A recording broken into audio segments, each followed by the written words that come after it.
И добар ден екипа, како што објавих и на стори, профитабилен трейд од 3041. Сега детално ќе го објаснам како јас лично гледам на пазаро, дека направих ентри и како го поставих трейдот. Па да започнеме. Моментално се наоѓаме на 1 час таймфрейм и што ми е најбитно тука? Најбитно ми е да видам прво во кој тренд се наоѓа пазаро. Пазаро се наоѓа во uptrend или на горен тренд. Зашо? Затоа што цело време имаме breakout structure. И секое дно, секое најниско дно е повисоко од претходното. Што значи дека се наваѓаме во нагорен тренд или uptrend. Сега, што ми е на мене најбитно за да добијам добар ентри? Веќе кони е одреден bias или bias се вика на тренд. Како да наместаме добро ентри? За 1 сат взимаме трендлайн и го повлечуваме така. Во тај случај гледаме дека пазаро е имал огромна корекција надоле, па нов врв, корекција и сега треба нешто друго да направи или нов врв. Нов највисок врв или higher high. Супер. По целото това преминувам на 15 минути таа слика и сега како ќе направиме најдобро ентри? Избришам линиите да не ви сметат.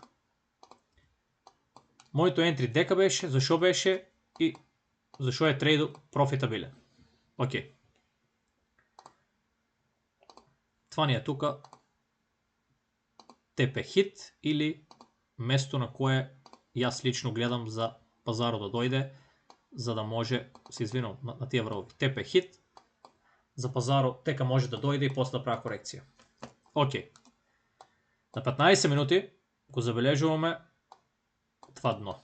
И това ни е најниско дно во споредба со сите тие тука, 1, 2, 3, това ни е најниско дно.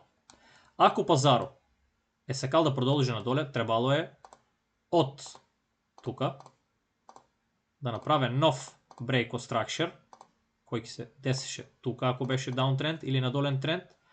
Тука ни требаше нов breakout structure. Но пазаро не го е направил това и направил е промена на правецот на движење. Сега, што ни е најбитно за промена на правецот на движење? Од најниската точка, пазаро ни права change of direction, кој се дешава тука. Прва потврда дека пазаро има могуćност да го промене трендо и од надолен тренд да продолжува нагоре.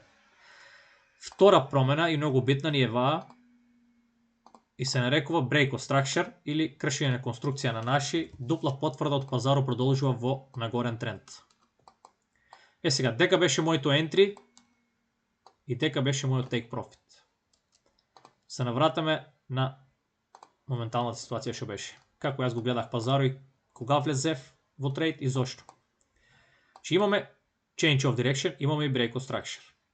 Сега, имаме mini order flow со малечук order блок во кој има направено пазаро манипулација да собере liquidity sweep и сега се очекува да продолжи нагоре. Но се уште не влевам во трейд. Дупла манипулација и пазаро продолжува нагоре. Сега имаме нов пробој или нов breakout structure и само по себе, само да навратам,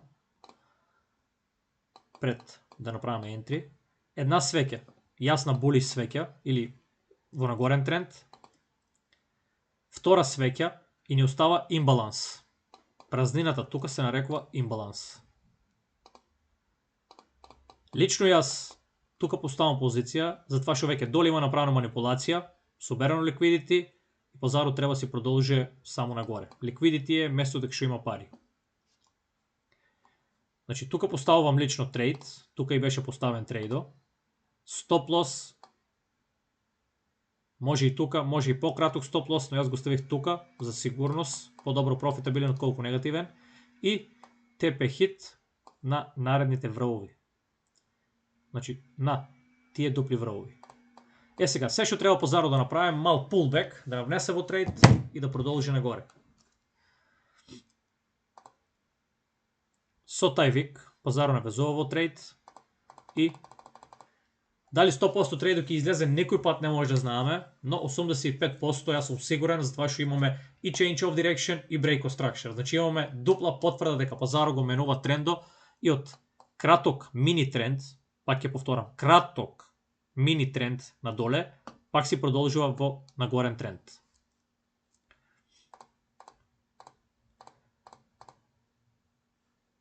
Со самиот вик имаме TP хит и трейдот е завршен. Значи това е това како јас лично гледам на пазарот и моментално ја ига ситуацијата. Со тај вик јас бек веќе TP хит, направи мала корекција и сега пак си продолжува нагоре. За повеќе такви видеа заследете го YouTube каналот. Ви благодарам и ви посакувам убав ден.